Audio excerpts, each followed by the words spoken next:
Before most of the world even woke up, the skies over Iran were already on fire. In the early hours of Sunday morning, the US launched what it's calling Operation Midnight Hammer, a coordinated, high-impact strike targeting 3 of Iran's most heavily fortified nuclear facilities. President Donald Trump was quick to claim victory, boasting that the mission obliterated the sites. But beneath the dramatic headlines, there's one big question still lingering. How much damage was actually done? The strike wasn't subtle. B-2 stealth bombers, some of the most advanced aircraft in the world, rained down over a dozen bunker-buster bombs, designed to penetrate deep into hardened underground sites. At the same time, Tomahawk cruise missiles launched from US ships in the region ripped through targets in Fordow, Natanz, and Isfahan, 3 of Iran's most guarded nuclear research facilities. It was a message sent loud and clear, and whether it was meant to stop Iran in its tracks or provoke a much bigger confrontation is something we're only beginning to understand. Trump, never one to hold back, posted shortly after the mission wrapped up. "Monumental damage was done," he wrote on Truth Social. "Bullseye." In his words, the operation hit nuclear targets buried beneath mountains of rock, protected by reinforced steel and designed to withstand any conventional attack. But that's just one side of the story. Because while the US declared success, early satellite imagery and military intel tell a more complicated tale. And what was buried beneath those Iranian mountains might not be gone just yet. To understand the weight of this strike, you first have to understand what the US was aiming at. Fordow, Natanz, Isfahan. These aren't just names on a map. They're the backbone of Iran's nuclear ambitions. Let's start with Fordow. Built deep beneath a mountain near the holy city of Qom, this facility is no ordinary research center. It was specifically designed to survive airstrikes. Some analysts call it a nuclear vault, protected by layers of rock, concrete, and steel. Its centrifuges, machines used to enrich uranium, are buried so deep that even bunker busters can struggle to reach them. Then there's Natanz, long suspected of being the centerpiece of Iran's uranium enrichment program. This isn't the first time it's been targeted. Over a decade ago, Israel's infamous Stuxnet cyber attack secretly sabotaged its centrifuges. But Iran adapted. They rebuilt, reinforced. And this time, the US didn't rely on code. They used raw firepower. Finally, Isfahan. While less publicized, it plays a critical role in Iran's nuclear fuel cycle. It houses conversion facilities where raw uranium is processed into forms that can be enriched. Hitting Isfahan wasn't just about destruction. It was symbolic. A message that no part of the program is safe. All 3 sites are heavily monitored by international watchdogs, and yet they were still operational, still expanding, according to recent reports, until the bombs started falling. But here's the twist. These facilities weren't just military targets. They were strategic shields. Iran buried them not only to protect them, but to dare anyone to strike. Because any attack, especially a foreign one, risks igniting a chain reaction no one can fully control. And now that line's been crossed. But just how much damage did it really do? That's where the story gets murky. In classic Trump fashion, the former president didn't hold back. Hours after the dust settled, he took to Truth Social, writing, "Obliteration is an accurate term." He bragged about how the strikes penetrated Iran's deepest bunkers, claiming the biggest damage took place far below ground level. According to him, it was a surgical, flawless operation, a direct hit. But not everyone's buying it. Military analysts, including some within Trump's own defense circles, are urging caution. Early satellite imagery shows visible damage above ground. But when it comes to the underground enrichment halls, the story gets far less clear. Western intelligence sources now say the US may have held back its most powerful munitions, including the 30,000-pound massive ordnance penetrator, nicknamed the Bunker Buster of bunker busters. And that raises an uncomfortable question. If those weren't used, did the strikes really destroy what matters most, the actual nuclear material? Even more telling, CNN reported that one of the three sites, believed to be Fordo, might have sustained only partial damage, with some centrifuges possibly left intact. One source went so far as to say the mission may have been more of a warning shot than a knockout punch. So why call it obliteration? Simple. Optics. A dramatic public claim of success feeds Trump's political narrative. But behind closed doors, US officials are still scrambling to assess just how much Iran's nuclear capacity was actually affected. In fact, some reports suggest the opposite of Trump's claim might be true, that the attack could push Iran's nuclear ambitions into overdrive. Because while the bombs may have cracked concrete, they may have also cracked open a door no one wanted to see open. Iran didn't waste time. Within hours of the strikes, Tehran stood before the United Nations Security Council, not with missiles, but with microphones. Iranian officials blasted both the United States and Israel, accusing them of orchestrating an unprovoked act of aggression. Diplomacy, they warned, was no longer a viable option. The tone was furious, but the reaction surprisingly measured, at least for now. Iran launched just one missile on Monday, fired directly at Israel, but it was quickly intercepted by Israel's advanced air defense systems. No casualties, no significant damage. It was almost as if Tehran wanted to respond without truly escalating, like a warning shot of their own. But make no mistake, the real response might not come in the form of another missile. It could come from somewhere far more dangerous, inside Iran's nuclear labs. Behind the public speeches, something darker is brewing. Supreme Leader Ayatollah Ali Khamenei has remained silent so far, but insiders suggest Iran's most hardline factions are gaining ground and calling for retaliation that goes beyond military action. The logic is chilling. For years, conservative voices inside Iran have argued that the only real defense against foreign attacks is to build a nuclear weapon, a real one. Sunday's strikes may have given them exactly what they needed: justification, a global audience, and proof that compliance doesn't guarantee safety. Iran's response might not explode in the sky. It might start underground in uranium enrichment tunnels now fueled by anger rather than policy. And if that happens, the US strike may go down as the moment the nuclear race didn't stop. It accelerated. If Operation Midnight Hammer was meant to slow down Iran's nuclear program, it may have done the opposite.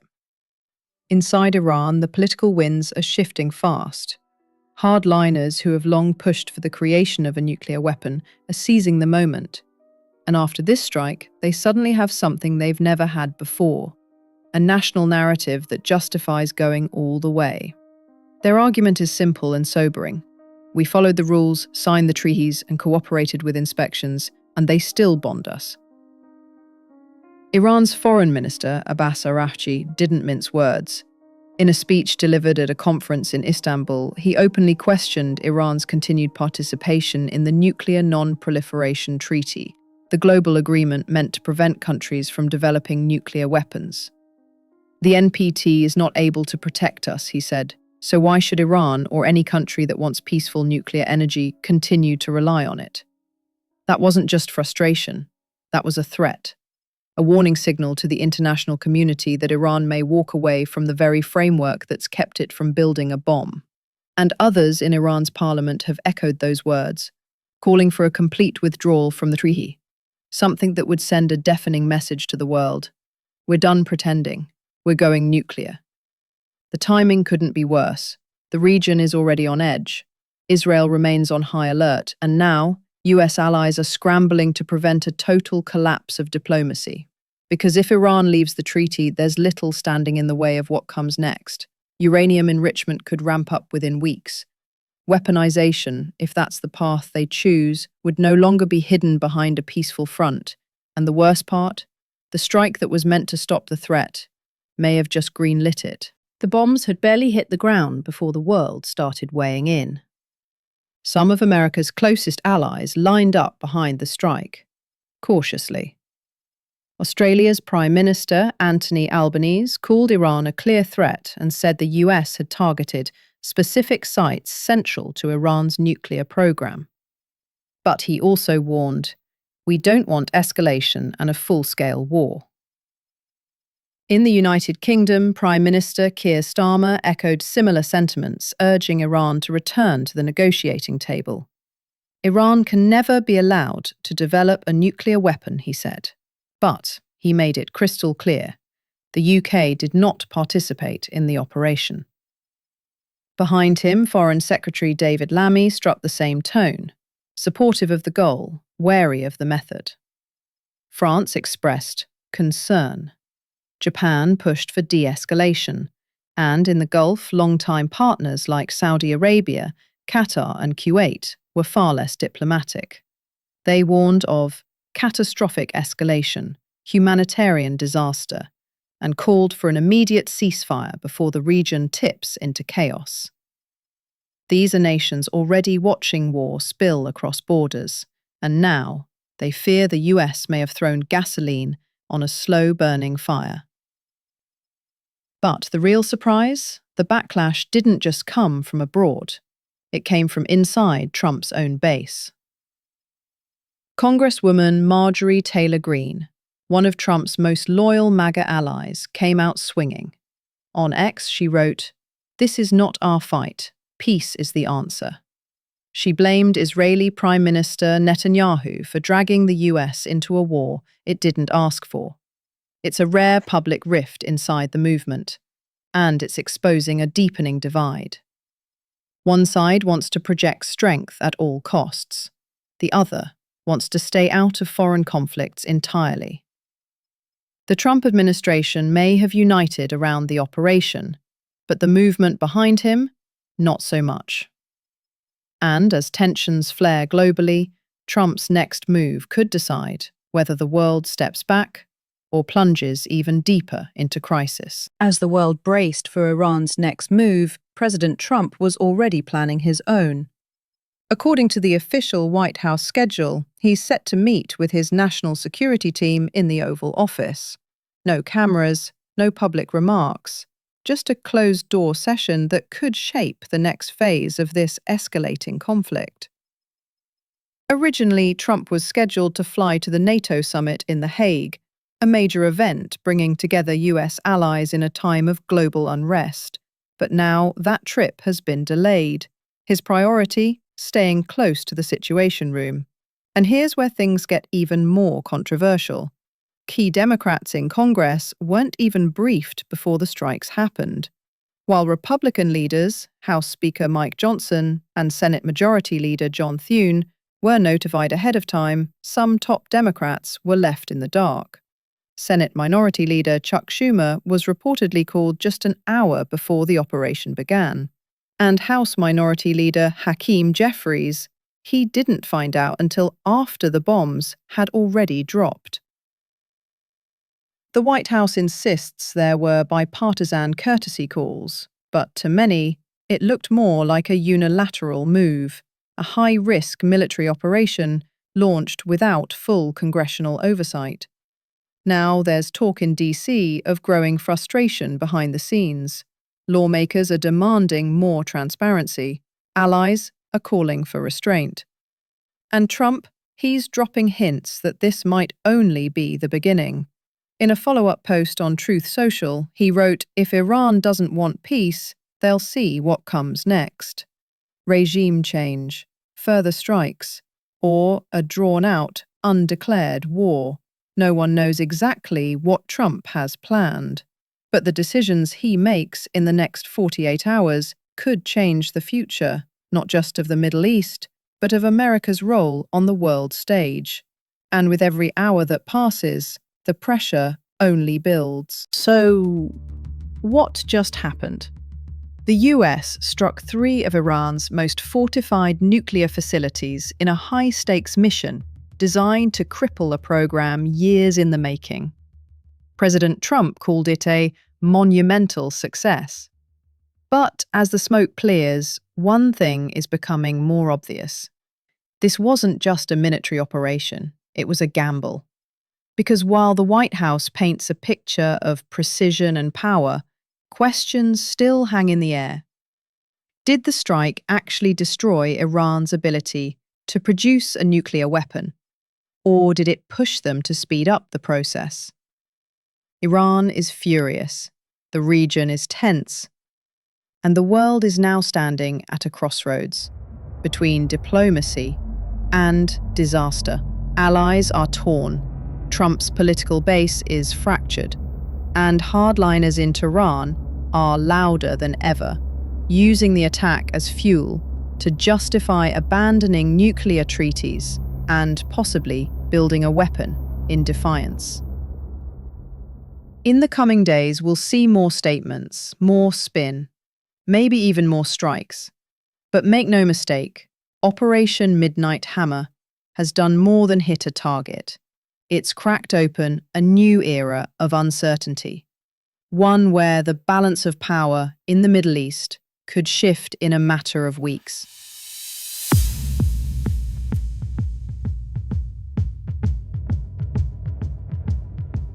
The world may not be at war yet, but the fuse has definitely been lit. That's all for this video.